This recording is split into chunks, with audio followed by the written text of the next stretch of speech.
Our focus today in the second session of our motivation and emotion topic is on emotion. So just to start us off, I wanted to ask you to consider what your life would be like if you had no emotion. Would it be better? Would it be worse?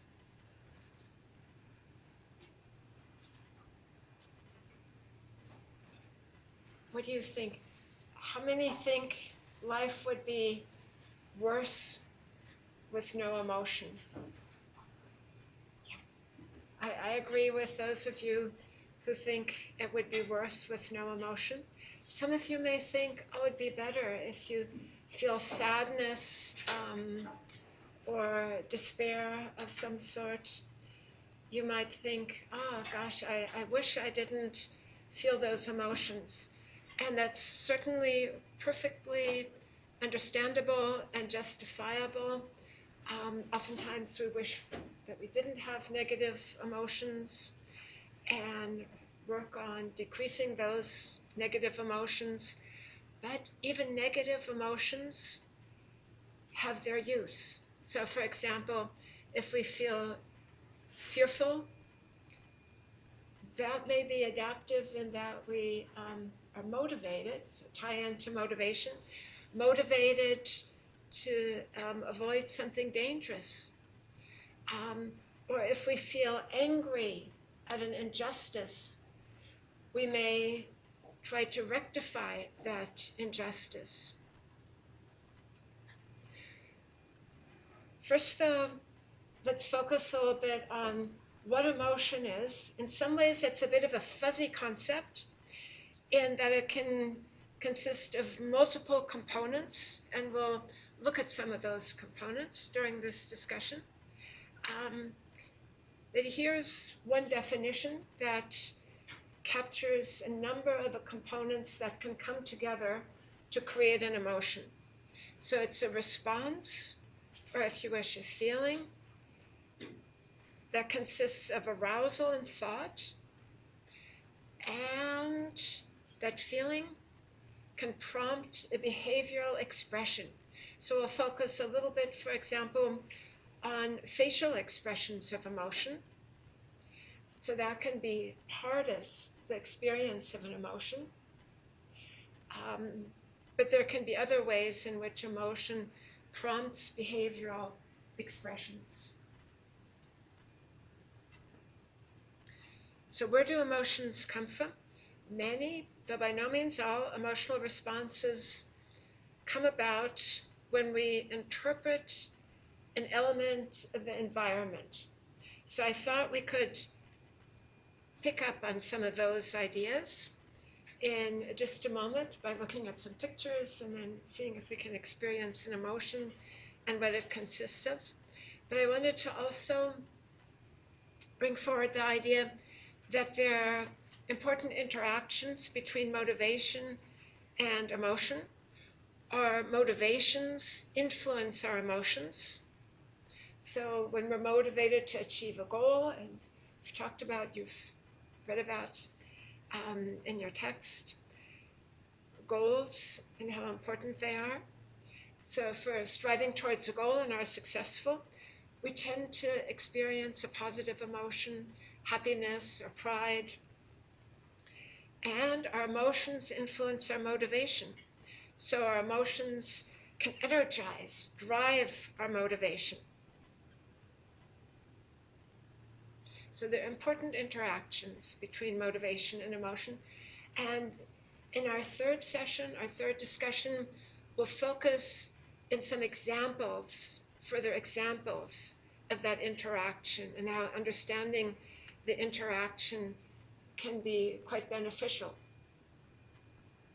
Next, though, I thought it would be good to go into a little bit more depth regarding components of emotion and how emotions can come about. I thought through a bit of a demonstration.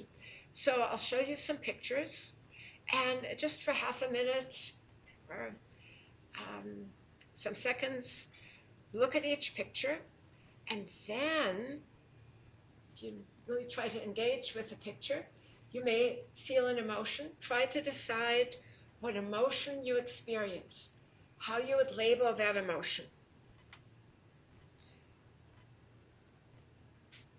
Here's a picture of lightning strikes over a city. See if you can engage with that image and think about what emotion you may be experiencing. Fear. Any other emotions? Excitement. Excitement? If we're far away from it, so we're looking at something that's a bit further away. Yeah, good. Good. So excitement, maybe even a little bit of a positive emotion, excitement. Yeah. Good, good. And if you think about how either fear or excitement came about, probably because these are just images, arousal is relatively low level, but also their thoughts, so your interpretation, oh, I'm at a distance, so it's not really threatening. But if you think, oh, if I were in that situation, then you may experience more fear. My thinking was the sound. It might be like very loud and Yes. Good. Yes, so you may have recollected thunderstorms you've actually been exposed to, where there's lightning and loud thunder. And certainly our prior learning experiences can feed into the emotions we experience. So if you were recently in a thunderstorm in which you had a close call, say a tree near you was struck, you may feel much more fear than if you didn't have that experience. Good. the light comes before the sound. So Yes. when the light comes, you know the sound is going to come and you get scared. Yes, so there may be some conditioning in that the lightning serves as a discriminative stimulus, signaling that soon there'll be that extremely loud sound if you're close by. Yes, good. So here's another image. Hope not too distressing, but it's just a photograph of a snarling dog. If you engage with that, any emotional reactions? A feeling of wanting to keep a distance, wanting to withdraw. So, especially tying in learning again, if you've had experience with an attacking dog, yes, there may be fear motivating wanting to keep a distance. And perhaps this image, especially if you had such prior learning experiences, may create a higher level of arousal. So I hope not too high in any of you, but a higher level of arousal, leading perhaps to an increased level of negative emotion. And then as a counterpoint, if you engage with this image of an antelope drinking, any emotion? Yes. Sorry? Relaxing. Good. Yeah. Feeling relaxed, feeling calm. Is that what most of you would experience? Good. Good. So probably level of arousal is low. And you may be thinking about nature, animals, and those thoughts may induce that feeling of relaxation, calmness. That it makes feel different because animals have their own smell. So when you see the picture, you kind of imagine the smell. Yes. So maybe a multi-sensory experience that you imagine the smell of that scene, and that can induce further emotions. Yes, probably also associated with prior learning experiences. And here's a silly one. Any emotions?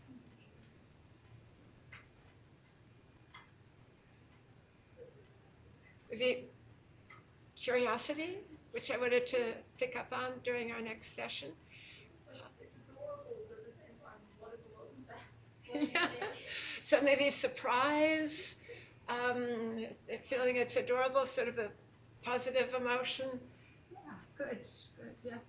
I'm not quite sure myself what it is. Some sort of a alligator duck, I'd say, yeah. Like a chicken with a dinosaur head. Or a chicken with a dinosaur head, Yeah, yes. So sometimes unexpected, unusual juxtapositions can elicit certain types of emotions, ranging from humorous feeling, surprise, curiosity. Good. So, how did you know what emotion you were experiencing, if you experienced an emotion?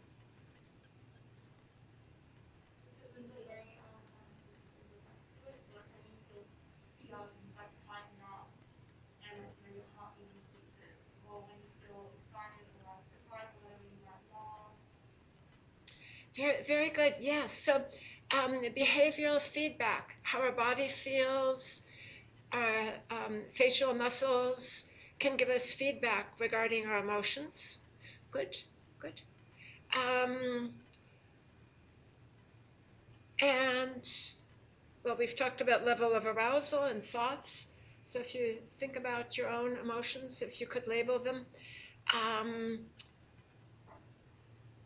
think about how they contributed to the emotion, and think maybe a little bit more about how your past individual learning experiences influenced your emotion. Well, we've talked about just a few emotions: fear, excitement, surprise, curiosity. How many emotions are there?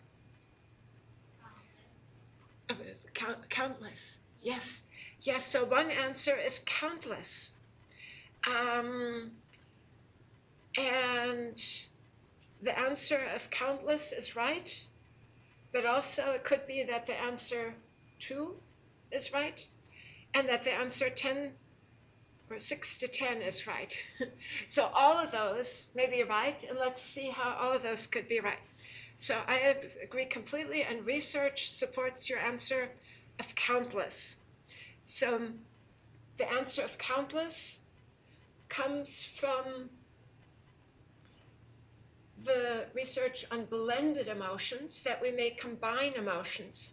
For example, combining a feeling of fear and happiness can lead to an emotion we might label as awe. Different people might have different labels. But so, for instance, when you look at something impressive in nature, the ocean, for example, big waves in the ocean, you might experience awe. But also because thoughts and our cognitive interpretation and our learning experiences are so varied, that can lead to many different individual interpretations of basic emotions as well as blended emotions. And throughout our life, how we even experience one emotion, such as happiness, may change.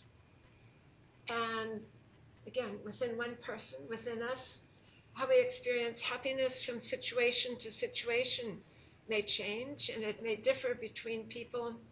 So, yes, so an infinite number of emotions is a good answer.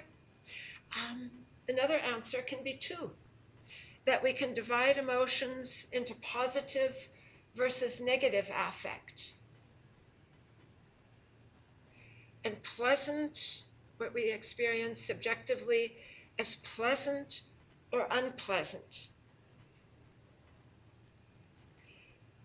And then the answer is 6 to 10. That comes from research suggesting that there may be a number of basic or primary emotions that all of us as humans are predisposed to, and perhaps some animals are predisposed to also. And these basic or primary emotions that have been studied seem to be determined, at least in part, by biological predispositions. And they include emotions such as happiness in its different guises, and fear, which we've talked about, anger. So, for example, that photograph of the snarling dog, that dog may have been experiencing anger. But certainly we as humans experience anger. Other basic or primary emotions include sadness, disgust, and surprise. And there's evidence that even though there are display rules in cultures about how we express these primary or basic emotions, there are certain similarities across cultures. So even the way we, for example, facially express these basic emotions may be quite similar between us, between you and me, between someone in Nigeria and me, between someone in Switzerland and you, and so on. And I thought we'd look at some photographs in a moment to see if we can recognize components of that. So to pick up on this idea that most people express primary emotions in relatively similar ways through facial expressions and body movements, thought we would look at some pictures and decide whether the people in the picture seem to be showing happiness, sadness, or anger, so just a subset of primary or basic emotions that have been studied. Again, though, cultural display rules can play a role. In some cultures, emotions may not be expressed as strongly. They may be felt as strongly, but not perhaps expressed as strongly through facial expressions. There may be nuances in difference in how they're expressed through body movement, for example. But let's go ahead and look at the pictures. Looking at this picture of the man's face, which of those emotions, happiness, anger, or sadness, would he likely be experiencing? Probably mainly sadness, maybe with a little bit of blend of anger. But if you look at the drooping eyes and drooping mouth, yes, and the forehead, yes.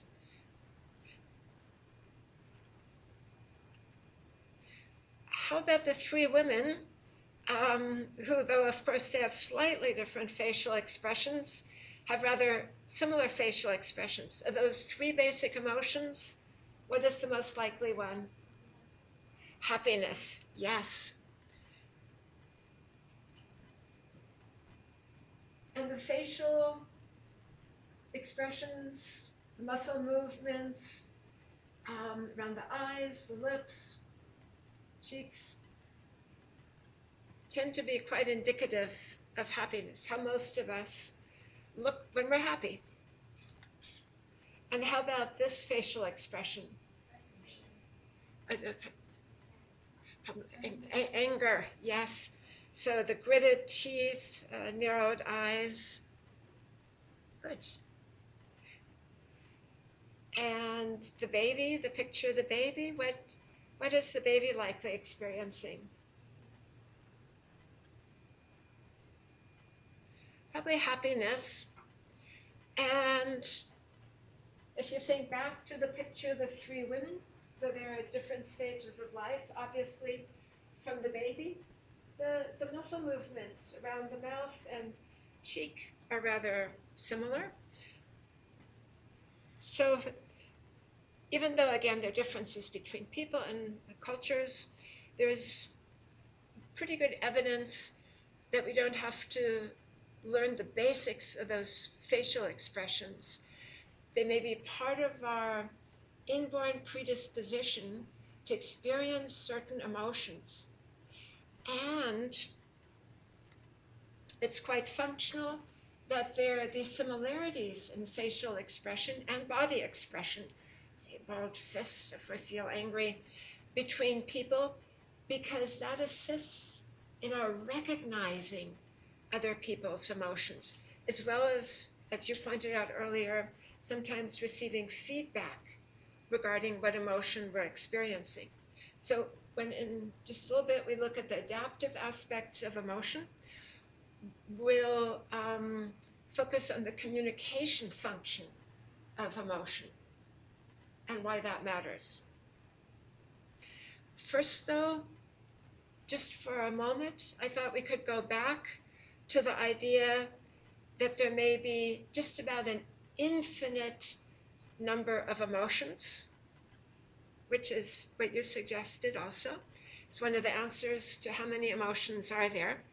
So you may not be able to read all these labels. I wanted to show you how many descriptors or labels people have used for positive emotional experiences. I'll read off just a couple, but the list, I put the list up to serve to illustrate how even a positive emotion, basically happiness in this case, can vary what nuances there are from person to person. And of course, even within ourselves, some of these we may have experienced as versions of happiness. So I'll read off just a few, and maybe you can reflect on whether you've experienced these. Accepted, dynamic, gracious, light-hearted, radiant,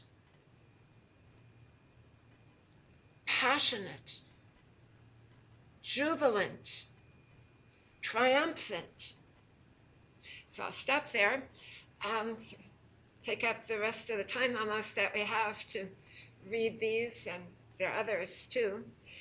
But that's just to illustrate the point that there can be so many, many emotional experiences even within one basic category of emotion because of the blending of emotions and ways we interpret what we experience. So next, a bit more about the adaptive functions of emotion. So to go back to the idea that sometimes we wish that we didn't experience a certain emotion. So certainly sometimes we do wish that, and related to that, sometimes certain emotions are not adaptive. For example,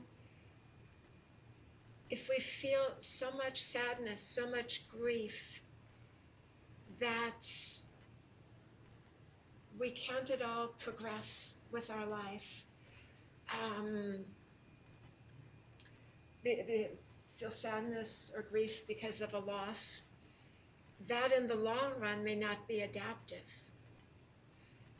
So the sadness at a loss may be very natural and may be adaptive, may help us in some ways cope with the loss, connect with others who may have experienced a similar loss, and perhaps if it's, say, sadness or grief having to do with losing someone we loved,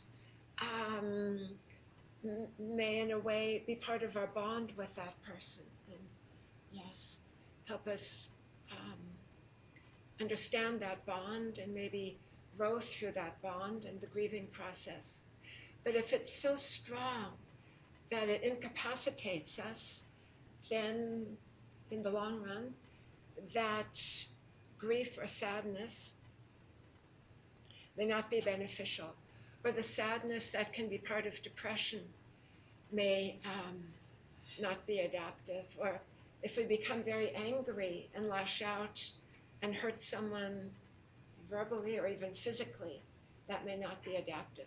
So after that preamble, recognizing that not all emotions always are adaptive, even positive emotions sometimes may not be adaptive if they're not right for the circumstances.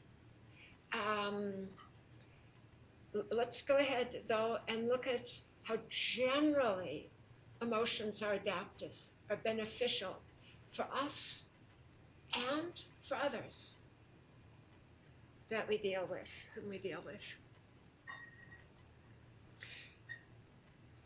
So here's one important adaptive function of emotions relating to something we just discussed a little while ago. Emotions can serve a social communication function and thus help us regulate social interactions. So let me ask you this. If you meet a friend and from the friend's facial expression,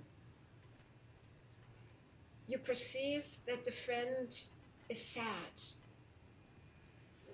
what tends to be your inclination? What might you say or do? Good, so you would try to comfort them. Yes. Ask them if they're okay. Ask them if they're okay. Ask them what they're experiencing. Good, good. So those emotional signals, probably inadvertent, that the friend gives out, serves a social communication function that then elicits those pro-social helping behaviors, are asking the friend if he or she is okay, offering comfort. Good. As a bit of a counterpoint, say you're in a pub and the person next to you, not necessarily someone you came with, but someone else who's in the pub, all of a sudden starts pounding the table. And you can't quite understand what the person says, but the sound of the person's voice is angry. Because certainly tone of voice also is part of emotion display, along with facial expression and body movements. What are you likely to do then? Back off, sort of probably slip away. Yes, because that person's communication of anger, for whatever reason he's feeling anger, may signal to you that this is a dangerous situation. So that communication may lead you to back off, to leave the situation or go to a different area of the pub. Good. Somewhat related, but yet different, is the adaptive function of emotion involving helping us establish social ties with others. So in a way, emotions are the glue or the cement that keeps relationships together. So especially emotions such as liking and love help us maintain group cohesion and all the benefits that come from working together in a group, being in a family or being in a social group, being in a work group. So, for example, think of work colleagues who like each other. They're much more likely to collaborate, to work well together, and be a strong team. So that liking creates social cohesion and probably various benefits relating to productivity, relating to feeling comfortable at work, to low absenteeism or attrition from work. Also, at a very basic level, think about how important love is in a family. So even though parents might take care of children and teach children out of the sense of obligation. One of the strong factors in creating family life, and for instance, parents caring for children, making sure that they have what they need, ranging from good nutrition to health care to learning experiences, is the love that parents have for their children. Sorry about that sound, that's my phone.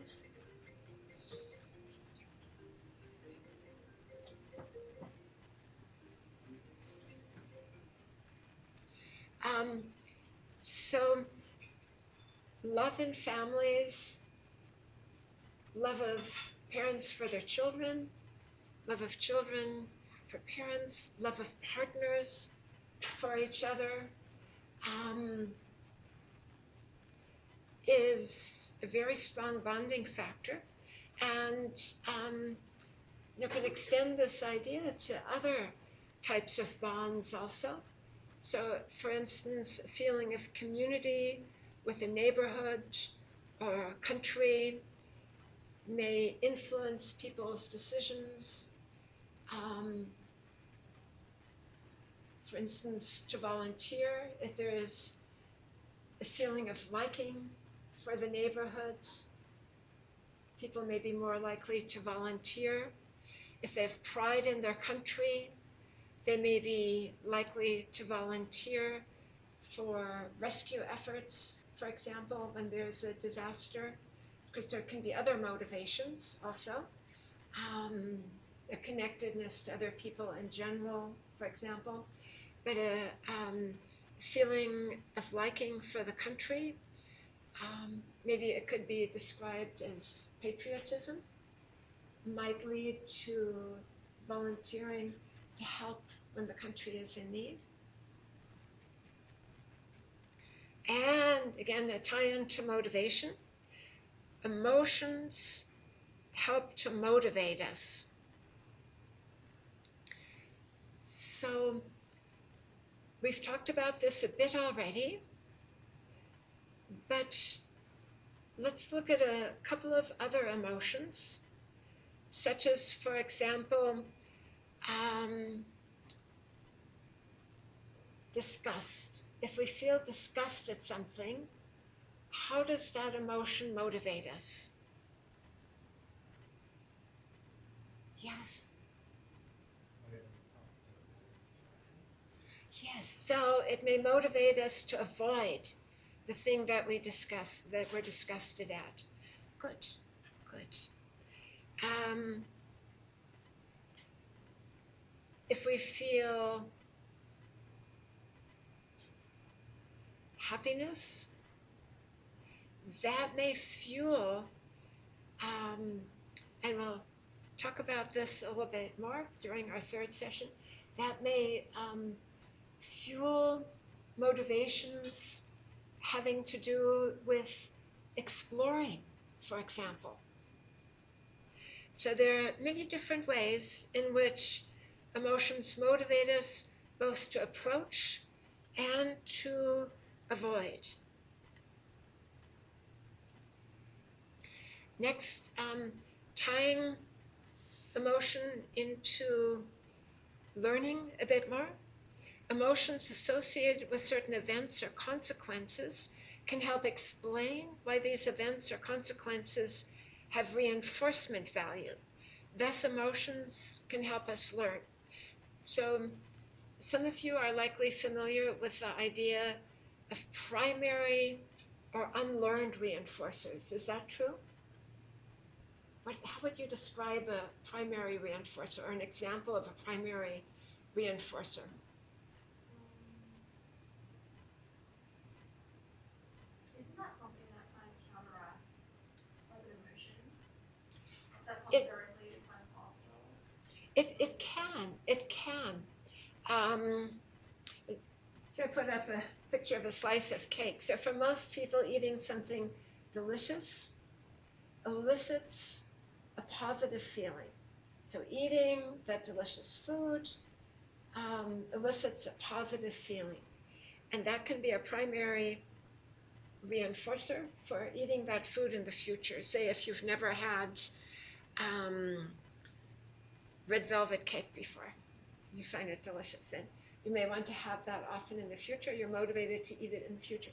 But you said it's true. Sometimes primary reinforcers can be used to counteract something that's negative, to compete with it. Mm-hmm. But also, if we learn to associate certain emotions, say with eating cake or with the surroundings of eating that cake, being with a certain person, for example, or that can help us learn behaviors, but also can help us acquire secondary reinforcers, learned reinforcers. And then something that might be a little bit surprising to you, there's research indicating that strength and type of emotion associated with either present events or anticipated events can help us with decision making. So you might think offhand, oh, emotions, they get in the way of decision making. You may recollect, say, a time that you felt anxious or fearful and had a strong feeling, say, of anxiety or fear, and that interfered with your making a good decision. And that indeed can happen, but more often than not, and sometimes without our noticing, unconsciously or subliminally, emotions can help us with good decision making.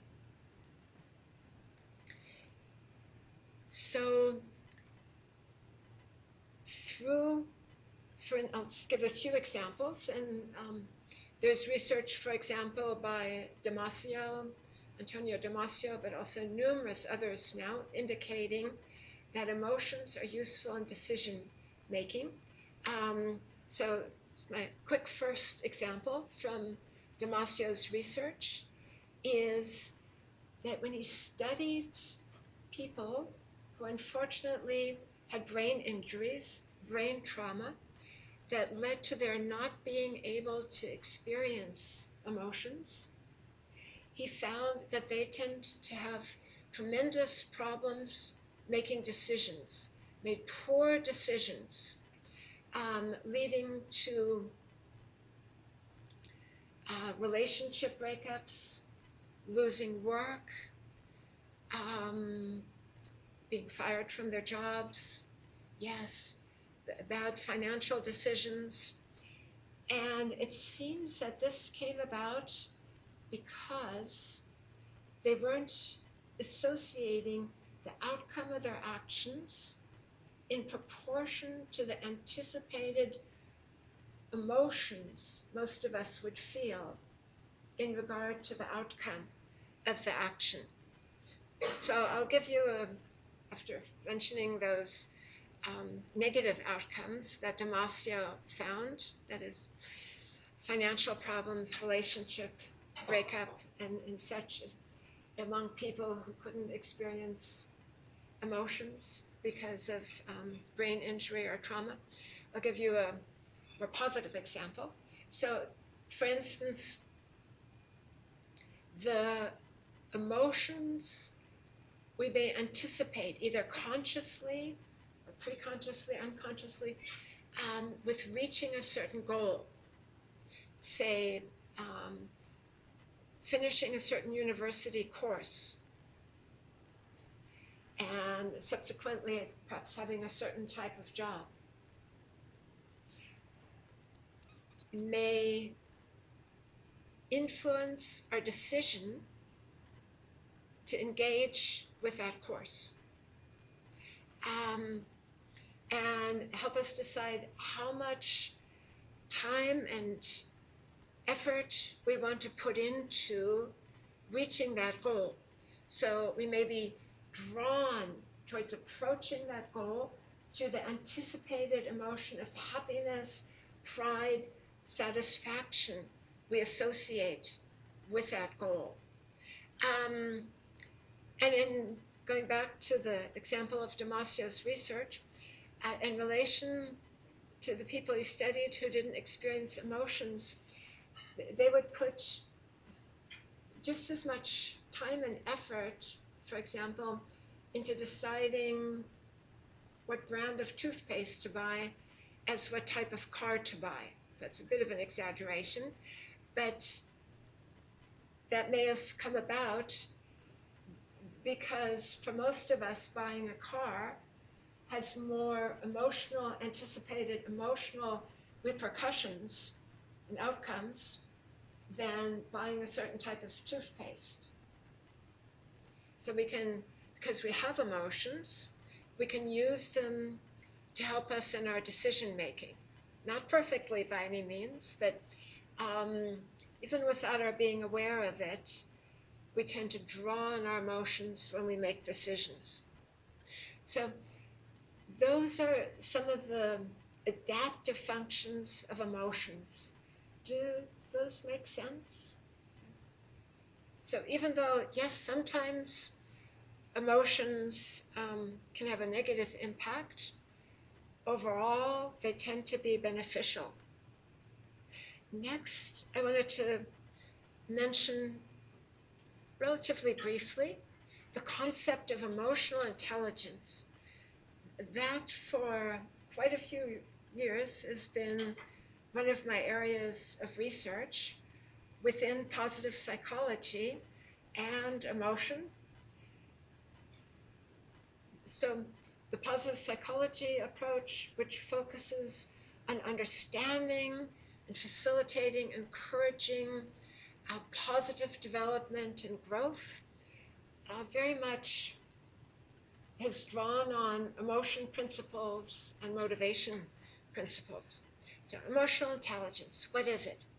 It's an individual difference characteristic that involves ability to adaptively perceive, understand, regulate, and harness emotion, both in ourself and in others. So going back to the example of the friend who seems upset, to what extent can we realize that someone else is upset? Also, so that's recognizing, perceiving emotions in others. Also, to what extent do we perceive and accurately perceive our own emotions? We may initially think, oh, of course I know what emotions I experience. That's not always true, though. If you reflect, maybe you can remember a time when you thought, oh, everything is okay. But then in an interaction, say with a coworker who was rude, just as an example, thought, oh, yeah, that's okay. Really mind, shrug it off. But then maybe in the evening, when you reflected on that, you realized, ooh, I actually felt very angry, and I still feel angry now. Just some of you remember times like that? So to what extent can we accurately perceive our own emotions? Do you think that comes from ignoring the emotions that Yes, sometimes we will suppress our emotions. Yes, we'll ignore them, either because we think it's the appropriate thing to do, something that we've learned, oh, I shouldn't show emotions in the setting, for example. Yes. And other times because perhaps we're so engaged with what's happening or coping with something that we don't have the capacity fully right then to recognize the emotion. Yes. Also, understanding emotions, both how they come about in others, how they come about in ourselves, is part of emotional intelligence. So, for instance, knowing when you're likely to feel happy, what brings about happiness in you, or what brings about happiness in a certain family member. What is the trajectory? What circumstances bring it about? So understanding how emotions develop in ourselves and others. Also, very important, regulating emotions is part of emotional intelligence. When we don't want to feel an emotion, do we know how to regulate it? Down-regulate it? For instance, when we experience anger, we don't really want to experience. Do we know how to decrease it? Do we know how to help others regulate emotions, such as an example of the friend who's upset? And also, of course, positive examples, do we know how to upregulate emotions we want to experience more of? Increase feelings of well-being and happiness. And harnessing emotions, that has to do with, again, often the tie-in between emotion and motivation. Can we draw, for instance, on the energy that comes with a feeling of excitement to motivate us to do something that will help us achieve a goal?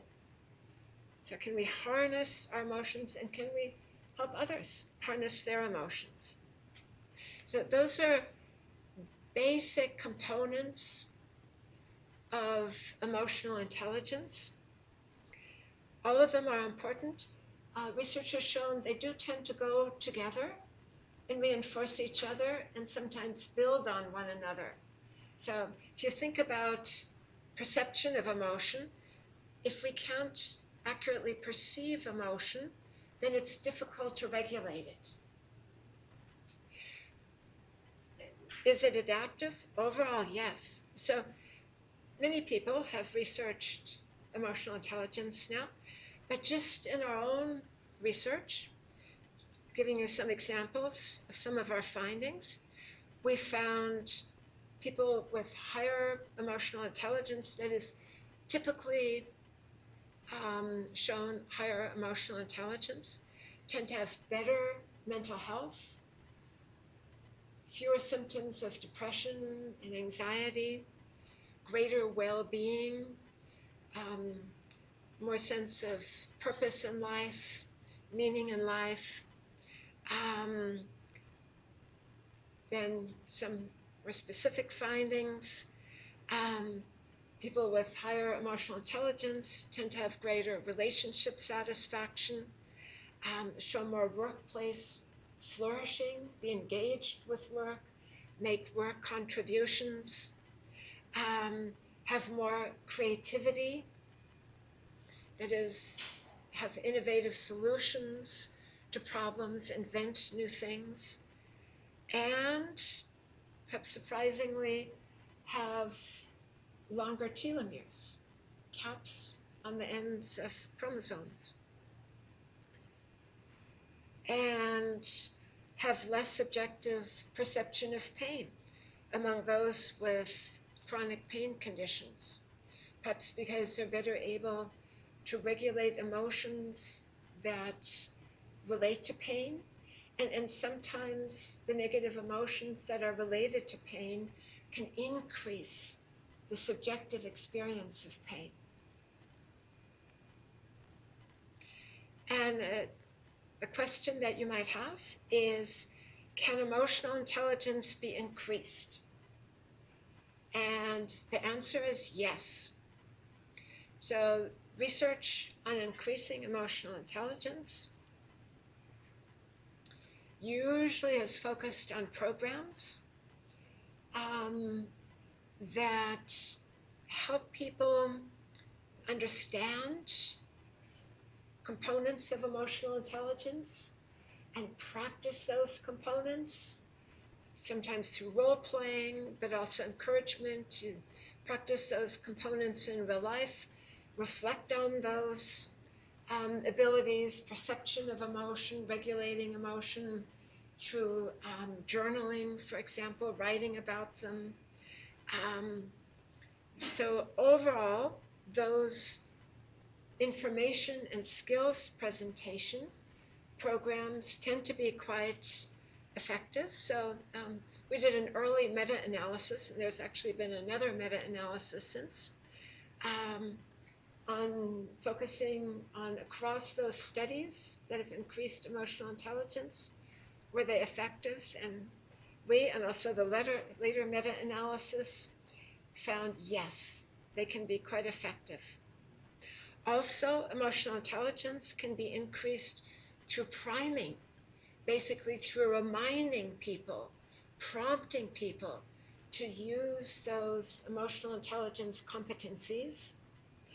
And some of that priming can come through the influence of situations and networks.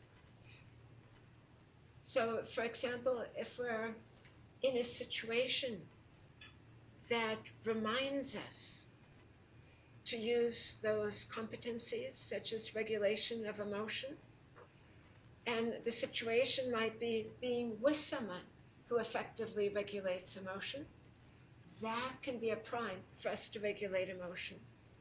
Networks, I'll just briefly mention this, can help spread emotional intelligence.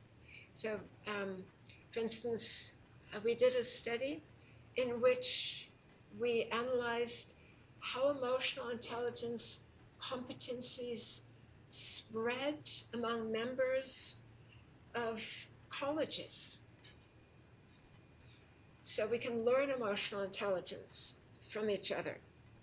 So those are some ideas relating to emotional intelligence. And if you're interested in emotional intelligence, you might reflect on those competencies as they apply to you, to others that you know, and also perhaps to people you might want to assist in building emotional intelligence competencies. Next time, we'll talk in our third session, we'll talk a bit more about the interconnections between motivation and emotion and look at a number of specific examples. So thank you.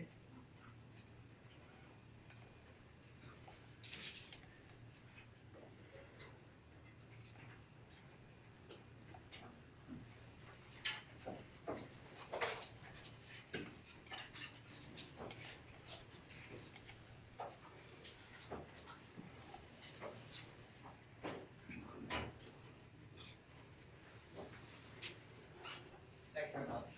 Thank you. See you next time.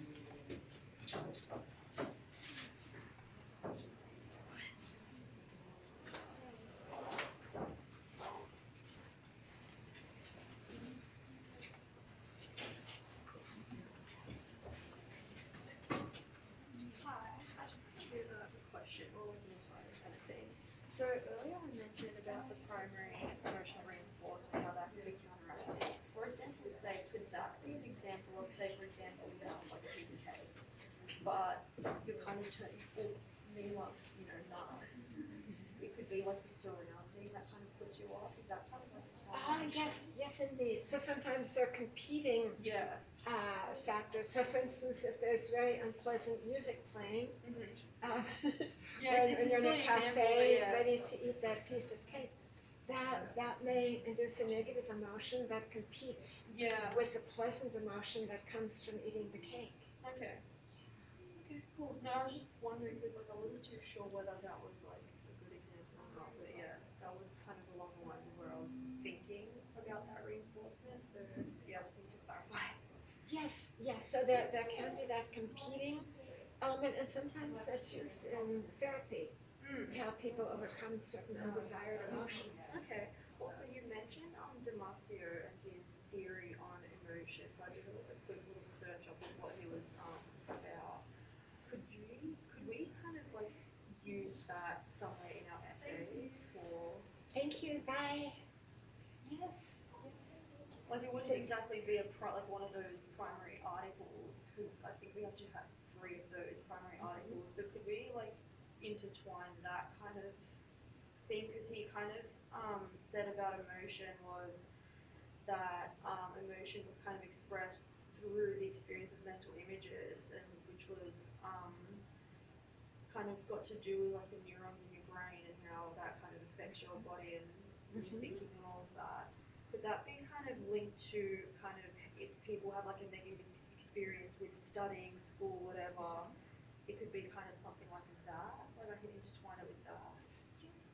I think that's a good idea. Yeah, so to go more into the neurology aspect. Yeah. Ah, neat. Yeah, I don't know. I was just thinking about it because it sounded really interesting. So I think that'd be a good creative touch. yeah. Okay. So you're I'll going to look be into it very more. explicit about how it ties in, but I think that'd be very good. I think it'd just be a good kind of like a referencing, just to kind of add in that someone's actually done a study on it. It could kind of link to that kind of emotion in students, kind of thing. So yeah, it just kind of went through my head. Excellent. Good idea. Thank you so much. Thanks. Take care. You too.